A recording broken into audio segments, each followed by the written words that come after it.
करेंगे। तो हमारा 11वां पाठ सच्चा बालक। इस जीवन प्रसंग में सच्चाई का महत्व बताया गया है। यह जो पाठ है वह किसी के जीवन में बनी हुई एक घटना का प्रसंग है। किसी के जीवन में यह घटना बनी हुई है और उसी घटना को इस पाठ में हमें बताया गया है। जीवन में चाहे कितनी भी मुश्किलें आए और जो मनुष्य अपने आदर्शों को नहीं छोड़ता वही महान बनता है। हमारे जीवन में चाहे कितनी भी मुसीबतें आ जाए, कितनी भी मुश्किलें आ जाए, पर जो अपने आदर्शों को यानी कि अच्छे विचारों को, अच्छे आचरण को नहीं छोड़ता, जो बुराई के रास्ते पर नहीं चलता, मुसीबत में होने के बावजूद भी अच्छा बना रहता है, वह मनुष्य ही अपने जीवन में महान बनता है। तो इस पाठ में हमें ऐसी ही एक घटना के बारे में जानने को मिलता है। तो हम पाठ में उसकी समझूती में आगे बढ़े उससे पहले मैं आपको इस पाठ का एक एनिमेशन वीडियो दिखाता हूँ। तो सबसे पहले आप वह देख लीजिए जिससे यह पाठ आप आसानी से समझ सकें।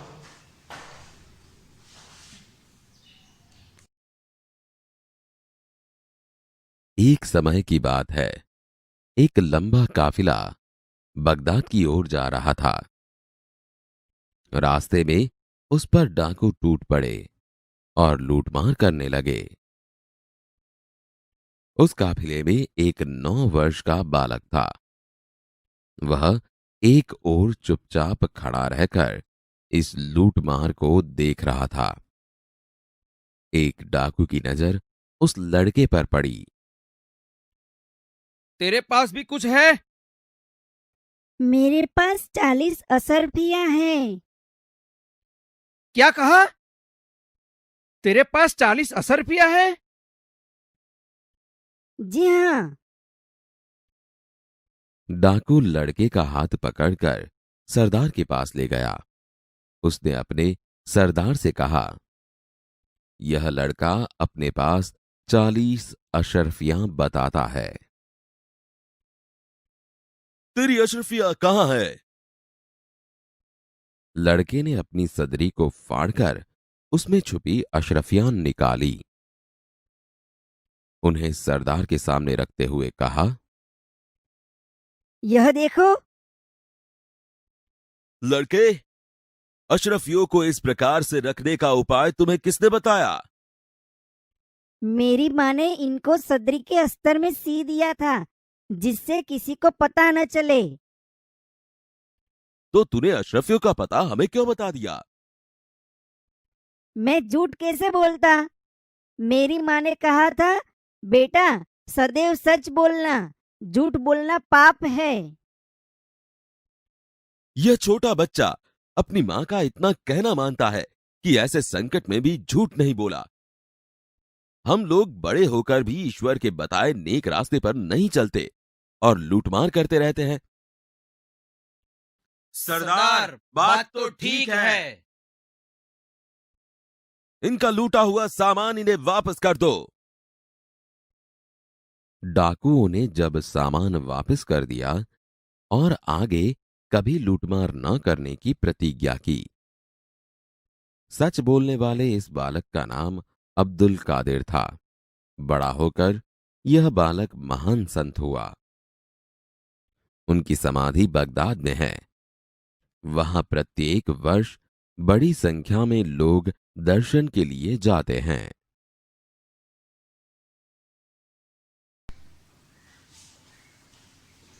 तो वीडियो देखने के बाद आपको पता चल ही गया होगा कि इस पाठ में हमें आज क्या सीखना है। तो हम पाठ की समझूती में अब आगे बढ़ते हैं।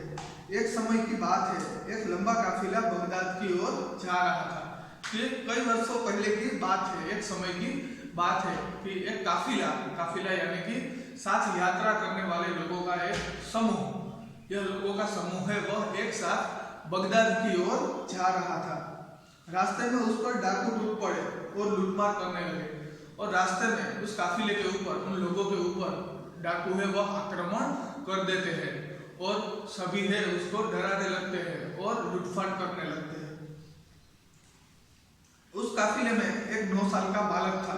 वह एक और चुपचाप खड़ा रहकर इस लूटमार को देख रहा था। इस काफिले में एक 9 साल का एक बालक था जो इस लूटमार को थोड़ा दूर रहकर वहां से देख रहा था, चुपचाप खड़ा होकर। एक डाकू की नजर उस लड़के पर पड़ी। एक डाकू की नजर है वह उस लड़के पर पड़ी। वह लड़का है वहां पर खड़ा है। उसके पास आकर वह डाकू कड़क कर बोला, तेरे पास भी कुछ है?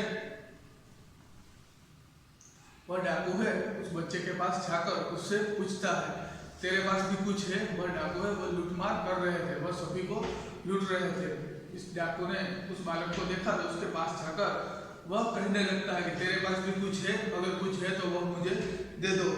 लड़का, मेरे पास 40 असरफियां हैं।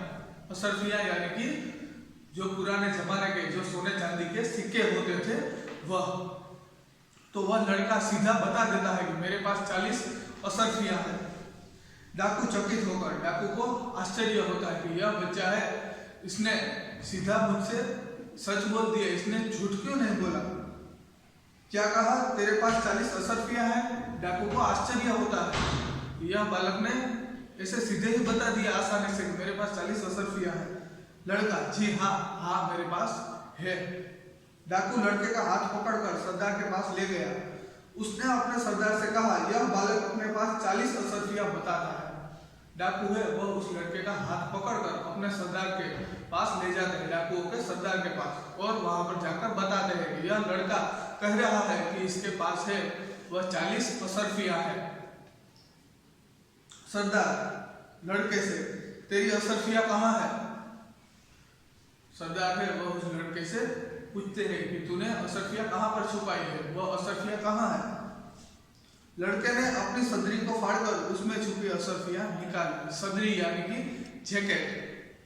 पर लड़के ने जो जैकेट पहना था वह उस जैकेट के अंदर वह असरफियां थी। तो वह अपनी जैकेट फाड़कर वह असरफियां दिखाता है कि ये रही। लड़के ने अपनी सदरी को फाड़कर उसमें छुपी असरफियां निकाली। वह अपनी जैकेट फाड़कर वह असरफियां निकाल लेता है।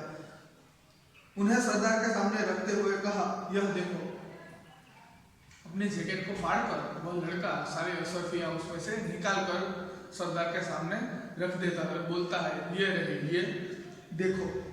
सरदार आश्चर्य से, लड़के, असरफियों को इस प्रकार रखने का उपाय तुम्हें किसने बताया?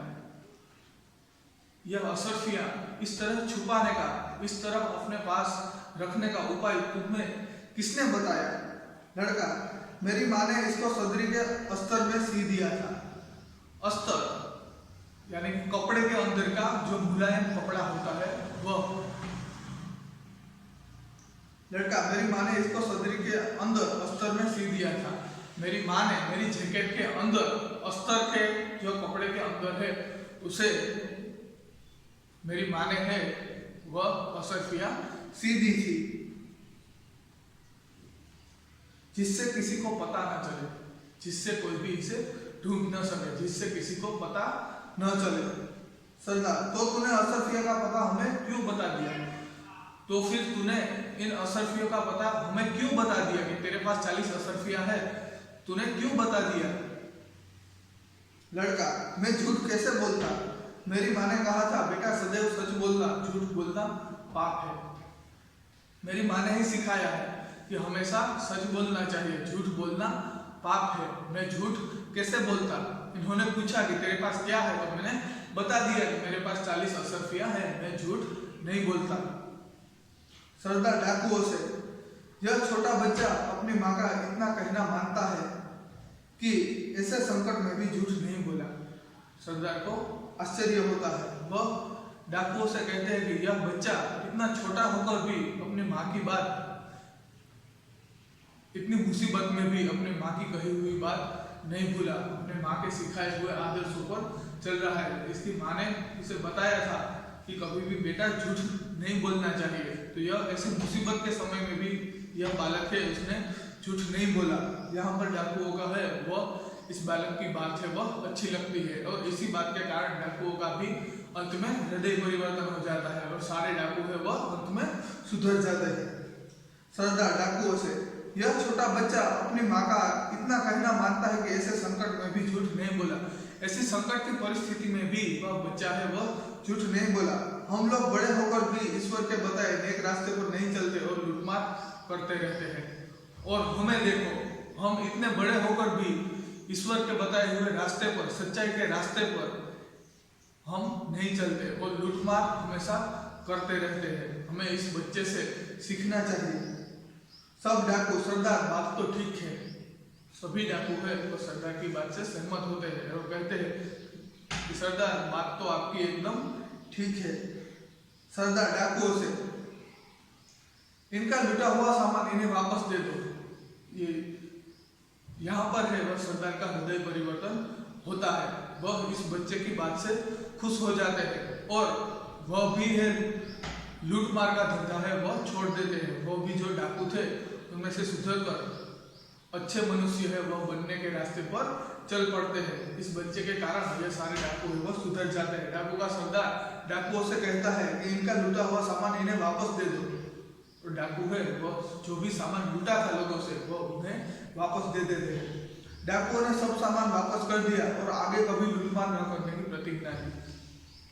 डाकुओं ने जो सारा लूटा हुआ सामान था वह लोगों को वापस लौटा दिया और आगे कभी है वह लूटमार न करने की वह प्रतिज्ञा लेकर वहां से सभी चले जाते हैं।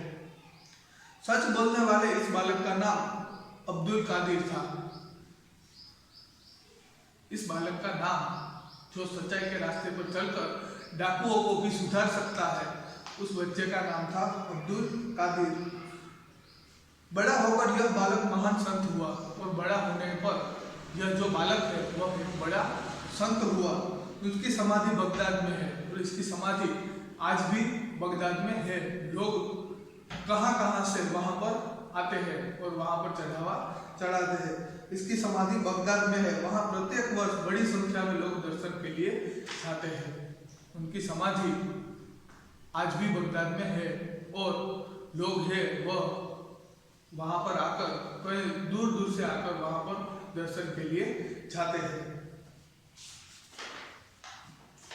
तो यहाँ पर यह हमारा पाठ 10वां पाठ 11वां पाठ पूर्ण होता है। इस पाठ में हमें यह सीखने को मिलता है कि हम पर चाहे कैसे भी मुश्किल आ जाए, कैसा भी संकट आ जाए, पर जो आदमी हमेशा सच्चाई के रास्ते पर चलता है उसका हमेशा भला ही होता है। तो हमें इस पाठ में से हमेशा सच बोलने की और सच्चाई के रास्ते पर चलने की सीख मिलती है। तो इस पाठ के अंत में मैंने यहाँ पर कुछ शब्दार्थ और मुहावरे लिखे हैं, तो हम इसका अर्थ जान लेते हैं।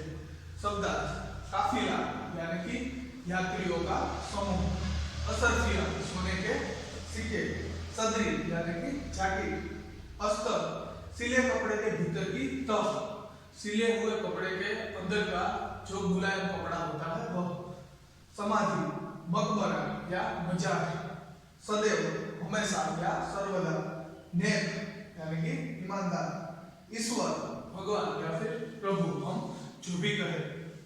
हम मुहावरे में जान लेते हैं। नेक रास्ते पर चलना, इसका मतलब होता है सही रास्ते पर चलना, ईमानदारी के रास्ते पर चलना। कड़क कर बोलना, कठोरता से बोलना। तो यहाँ पर हमारा यह 11वां पाठ है वह पूर्ण होता है। Thank you. अस्तु।